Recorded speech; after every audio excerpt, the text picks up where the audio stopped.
Hi everyone. Our topic is a design atlas for fast co-design of power converter gate drives. We explore how to make high-speed converters more stable and more efficient with data-driven design.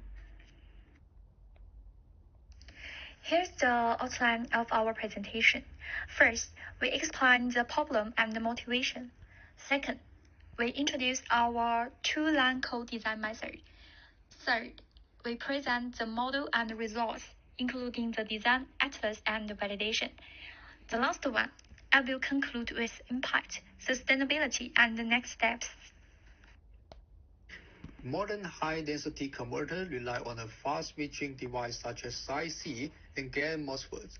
However, when switching speed increases, even a few nanohenries of loop inductance or a small gate drive mismatch can lead to severe voltage overshoot, ringing, and electromagnetic noise. In practice, engineers tune gate resistance, driver voltage, and layout separately, trying many combinations until the circuit finally behaves well.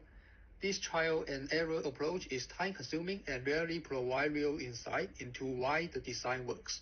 As a result, we still lack a clear map showing how parasitic elements and gate drive settings interact. This issue is not just technical. It directly affects sustainability. Unstable switching increases energy loss, shorten device lifetime, and generate exit EMI. By managing parasitic effects more intelligently, we can make converters more efficient and reliable, reducing waste, energy, and hardware replacement. In short, showing this problem supports the global push for sustainable power electronics in EVs, renewable inverters, and DC microgrids. Our innovation is the concept of a design atlas, a data-driven map linking layout parasitic with gate drive parameters. Instead of isolated manual tuning, we explore the full design space systematically and identify regions where overshoot, ringing, and switching loss all stay within safe limits. This co-design method transforms scattered rules of thumb into quantitative, visual knowledge that engineers can reuse early in the design stage. It bridges the gap between physical layout and control design, something traditional workflow rarely achieves. To build this atlas, we follow a two-line workflow. Line P is a fast behavioral sweep that scans thousands of parameter combinations. Line P is a physical simulating validation that verifies selected points. Together, they form a closed loop between modeling and experiments. Now, before showing a simulation result, let me briefly explain the simplified circuit model we used. Here we show the simplified half-bridge model. The upper and lower switches Q1 and Q2 are driven by separate drivers through adjustable gate resistor RGH and RGL. The loop inductance L loop represents layout parasitic that affect voltage overshoots and ringing at the switch node VSW. Each MOSFET has an output capacitance C. Together with L loop, it forms the resonant path causing voltage ringing.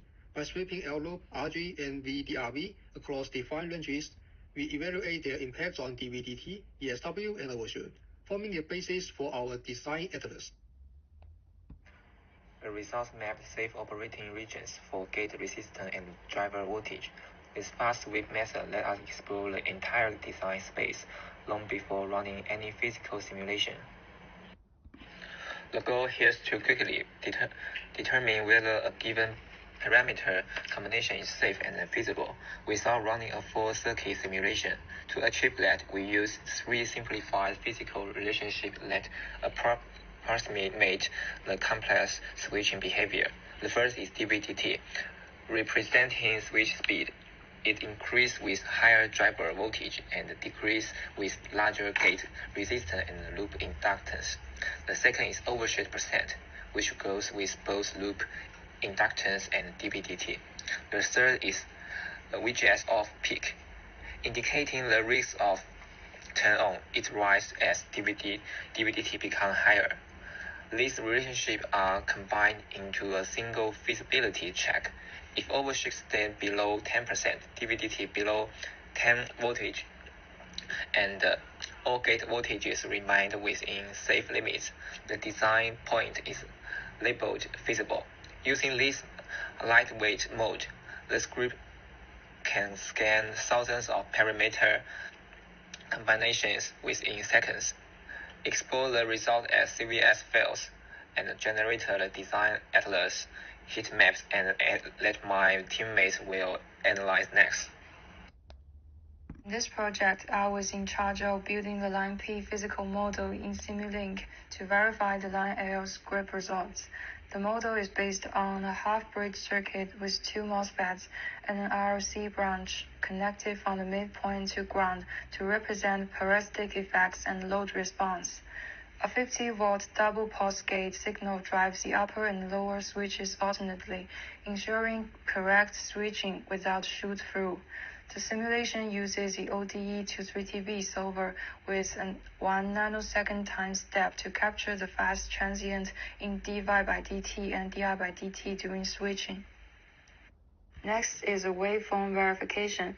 VDS, ID, and VGS were measured to analyze the switching process. The VGS waveform toggles between 50 volts and 0 volts, showing proper gate driver timing. The VDS voltage switches between 0 and 50 volts, while ID oscillates around plus or minus 2 amps due to the RLC branch resonance. By extracting 8 representative points, I analyzed dV by dt and di by dt variations and calculated the instantaneous power. The results indicate power peaks of about 80 to 100 watts when voltage and current overlap, matching the worst-case condition predicted by line L. My section shows the CON optimization of RG on and L loop. The feasible region is defined by three unified limits: overshoot, dV by dt, and ring. These four panels are the dV by dt heat map at V drive 8, 12, 16, 18 volts. The pink line is the feasible boundary, the minimal RG on and each L loop that satisfies criteria. The area above the line is visible. The feasible line highlights this valid region. We observe high dV by dt at small RG on and small L loop. Increasing either RG on or L loop reduce dV by dt as we drive raise from 8 to 18 volts. The boundary shifts upward, meaning we need large RG on to cap the slew rate. This is ESW heat map. Switching energy ESW is increased mildly with L loop at its large and small RG on. Thus, the boundary lacks at large L, but at small L, it is still constrained by dV by dt and ring. This is the overshoot heat map. Overshoot tends to increase with L loop. Once we choose RG on at or above the boundary, the rest of map stays within 10%. So there is a conclusion. When V drive is higher or L loop is smaller, we must increase RG on to keep all three metrics within limits. Choosing above the pink boundary guarantees feasibility and a robust design. Here are the key highlights from our validation. 7 out of 7 cases in Simulink match the design atlas by 100%.